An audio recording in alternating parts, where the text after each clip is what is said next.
I want to talk to someone specific today. They recently lost their spouse, and somewhere in the fog of those first weeks, a realization set in. They didn't fully know where the money was. Their spouse had handled most of it, the accounts, the investments, the taxes, the Social Security, all of it. And now they were staring at retirement alone, and the financial world suddenly felt enormous and unfamiliar. I'm Jose Martin with Lifecraft Wealth Management, and today's story is for them. To protect her privacy, I'm going to call her Carol. She was 63 when she first came to see us, and she'd been married for 34 years. Her husband David was an engineer, methodical, detail-oriented, the kind of man who had a spreadsheet for everything.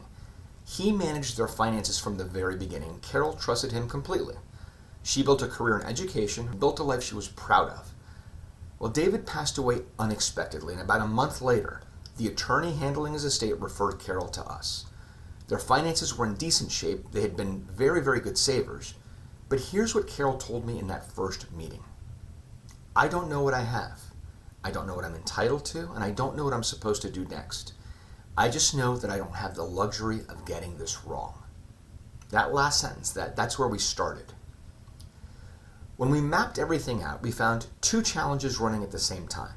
The first, Carol had never managed retirement income on her own. Everything had been built for two, the income, the tax picture, the Social Security projections. Now it had to be rebuilt for one. And part of our job in those early meetings was simply slowing things down, helping her understand what needed a decision now and what could wait. The second challenge had a name most people had never heard, the widow's penalty. When David was alive, they filed as married filing jointly. Wider tax brackets, larger standard deduction. In 2026, that deduction is $32,200 for a married couple. The year David died, Carol could still file jointly, but the following year, she files as single, and that deduction drops to $16,100, cut in half overnight. The tax brackets compress too, so the same income that sat in the 22% bracket as a joint filer can push into the 24% bracket as a single filer. And on top of that, Medicare. The income threshold that triggers Medicare premium surcharges drops from $218,000 for a couple to $109,000 for a single filer. Same account balances, different filing statuses, higher costs. Now, none of this is Carol's fault. It's how the tax code and Medicare is structured, and it lands all at once when someone is already carrying more than they should have to. At Lifecraft, we work through a framework called Wealth Map, your means, your aspirations, and your protection. For Carol, the gaps were in means and protection simultaneously. Well, here's what we built. First, Social Security. David had been the higher earner, so Carol is entitled to survivor benefits, up to 100% of what David would have received if she waits until her survival full retirement age. But she also has her own benefit from her years in education. Two separate levers. You don't have to pull them at the same time. We modeled a strategy where Carol claims her own smaller benefit at 64, generating income while she waits. Then, at her survivor full retirement age, she switches to David's larger benefit, in full. That sequencing, done right, can add meaningful income over retirement that could last 25 or 30 years. Done wrong, it's locked in at a permanently reduced amount.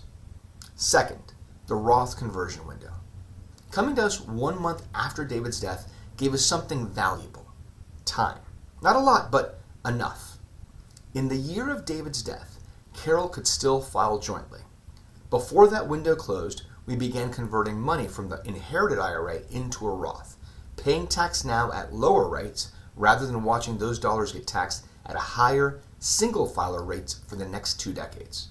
We also built a withdrawal sequence to keep her income below the IRMAA threshold, so her Medicare premiums don't spike. Third, the all-weather portfolio. David's portfolio was built for accumulation, growth-oriented, designed to build wealth over time. Carol was entering the distribution phase, and those jobs aren't the same. We rebuilt it more resilient and let the all-weather design do all the work of absorbing market volatility while still maintaining the ability to grow and hedge against inflation throughout her retirement. The goal? A written, coordinated income plan that Carol owned and understood. in her own name for the first time. Not David's plan carried forward, Carol's plan built for Carol's life. In those first months, we focused on what couldn't wait: the conversion window, the security timeline, getting the accounts properly titled, those things that have a clock on them. Everything else we built steadily, meeting by meeting, question by question. A few years later, Carol came in for her biannual review and said something I think about often. She said, "I spent those first weeks terrified I was going to make some catastrophic mistake I didn't even know enough to see coming. The biggest thing you gave me wasn't a plan. It was the feeling that I wasn't alone in this." And that's it. That's the whole thing. Carol has an income plan. She knows which accounts to draw from and in what order. She has a portfolio built to last. And she still misses David every day, but she's not lost. Every year, millions of people arrive at widowhood, men and women, having relied on a spouse who handled the finances completely. And suddenly they're responsible for decisions they've never had to make before, in the middle of grief. It's not a failure. It's just how a lot of marriages work. And if that's where you are, or if you're watching this for someone you love, the starting point doesn't have to be knowing the answers. The starting point is just having a conversation. If any part of Carol's story landed for you, please reach out. A complimentary 30-minute call. No pressure, just clarity. I'm Jose Martin with Lifecraft Wealth Management. Take care of yourself and the people around you.